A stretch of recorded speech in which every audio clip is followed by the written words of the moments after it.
Mutual fund की scheme में investment करने के टाइम पर हमारे सामने किसी भी पर्टिकुलर म्यूचुअल फंड स्कीम के 3 प्लान आते हैं। 3 ऑप्शंस होते हैं जहां पर हम लोग इन्वेस्टमेंट कर सकते हैं। सबसे पहला प्लान होता है ग्रोथ प्लान, सेकंड प्लान होता है डिविडेंड पे आउट प्लान और थर्ड प्लान होता है डिविडेंड री इन्वेस्टमेंट्स का।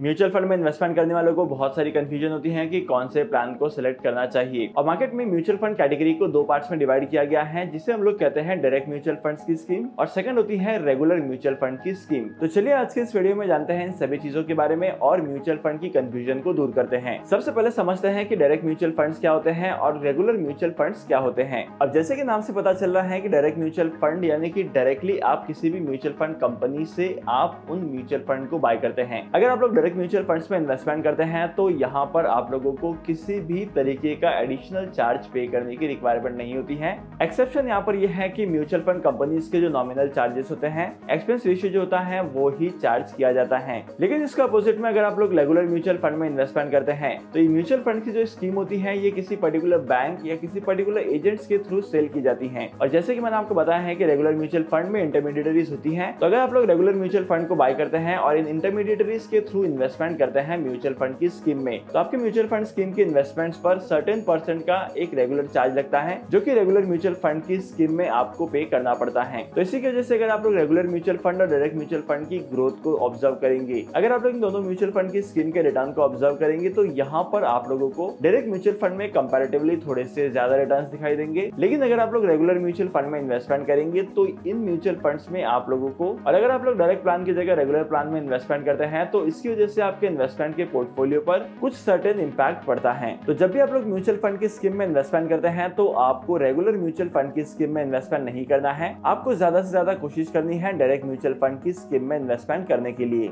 इसके बाद अगला सवाल ये आता है कि डायरेक्ट म्यूचुअल फंड की स्कीम में इन्वेस्टमेंट करने के लिए कौन से प्लान को चूज करना चाहिए। और वीडियो के स्टार्टिंग में मैंने आपको जो 3 प्लान बताए हैं वो हर एक म्यूचुअल फंड की स्कीम में कंपलसरीली होते ही हैं। आपके पास ऑप्शन होता है कि आपको कौन सा प्लान चूज करना है। तो सबसे पहले समझते हैं कि इन तीनों प्लान्स का मतलब क्या होता है। सबसे पहला प्लान है ग्रोथ प्लान। यहाँ पर क्या होता है कि आप लोगों की इन्वेस्टमेंट जो है वो क्यूमुलेटिव होते जाती है। आपने किसी पर्टिकुलर म्यूचुअल फंड में इन्वेस्टमेंट किया है जहां पर डिविडेंड्स के थ्रू इनकम ज्यादा होती है, तो ऐसे सिनेरियो में अगर आप लोग ग्रोथ प्लान में इन्वेस्टमेंट करते हैं तो आपके म्यूचुअल फंड के जितने रिटर्न्स हैं और आपके म्यूचुअल फंड के जितने भी डिविडेंड पे आउट्स होंगे उन सारे के सारे डिविडेंड पे आउट्स का री इन्वेस्टमेंट किया जाएगा और इसके ऊपर भी आपको अट्रैक्टिव रिटर्न्स कमाने को मिलेंगे। अब ऑप्शन नंबर 2 आता है डिविडेंड पे आउट का। अब जैसे कि आपको नाम से पता चल रहा है कि डिविडेंड पे आउट यानी कि आपको डिविडेंड का पेमेंट किया जाएगा। जब भी कोई म्यूचुअल फंड के पोर्टफोलियो में एग्जिस्टिंग कंपनी अपने इन्वेस्टर्स के लिए डिविडेंड डिक्लेयर करेगी तो इन सारे म्यूचुअल फंड की स्कीम में, तो अगर आप लोग डिविडेंड पे आउट वाला ऑप्शन चूज करते हैं तो यहाँ पर आप लोगों को जब भी कंपनी डिविडेंड डिक्लेयर करेगी तब आपको भी अपने यूनिट के हिसाब से डिविडेंड मिलेगा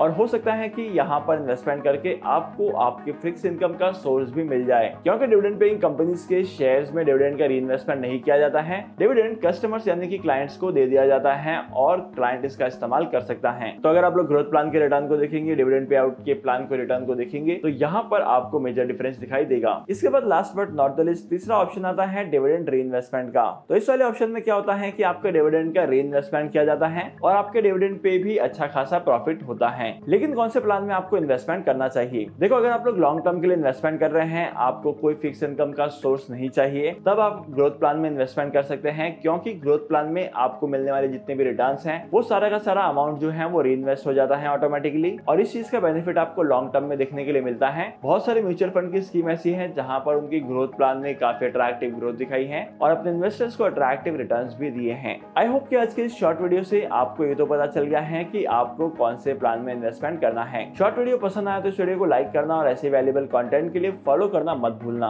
और अगर आप लोग किसी भी म्यूचुअल फंड की स्कीम में इन्वेस्टमेंट करते हैं तो म्यूचुअल फंड की स्कीम में इन्वेस्टमेंट आपके डीमैट अकाउंट के थ्रू भी किया जा सकता है जहां पर आपने अपने शेयर्स को होल्ड किया है। क्योंकि अगर आप लोग डीमैट अकाउंट के थ्रू इन्वेस्टमेंट करेंगे तो आप अपने डीमैट अकाउंट में सारे के सारे इन्वेस्टमेंट के पोर्टफोलियो को मैनेज कर सकते हैं। तो आज के इस इंपॉर्टेंट वीडियो को यहीं पर खत्म करते हैं। मैं आपको मिलूंगा अगली वीडियो में नए टॉपिक के साथ, एक इंटरेस्टिंग टॉपिक के साथ। तब तक के लिए signing off, happy investing and good bye.